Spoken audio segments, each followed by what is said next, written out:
சஃபில் நிற்கிறது.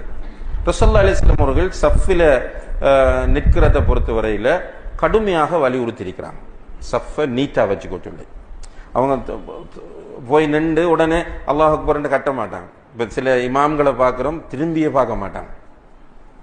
மாமும்களை திரும்பிய பார்க்க மாட்டாங்க. போய் என்ன செய்வாங்கண்டா அல்லாஹ் அக்பர். சில நேரம் மைக்கில் வந்து சவு சுஃபக்கும் ரஹ்மக்குமுல்லா ரெண்டு மைக்கில் சொல்லி போட்டு தக்பீரா காட்டிடுவார்.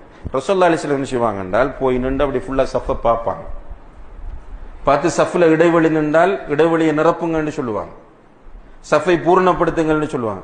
உமர் ரலியல்லாஹு அன்ஹு அவங்க சஃபுக்குள்ள நடப்பாங்க, நடந்து சஃப் ஒழுங்குபடுத்த. ஏன்னா சஃபில் நேராக நெருக்கமாக இருப்பது என்பது தொழுகையின் பூரணத்துவம் அதில் தங்கி இருக்கிறது. இன்றைக்கு சில பள்ளிகளுக்கு போனால் மிக வேதனையா இருக்கும். ஒவ்வொரு தொழுகையாளிக்கும் இடையில் 1 அடி 2 அடி இடைவெளியும் இருக்கு.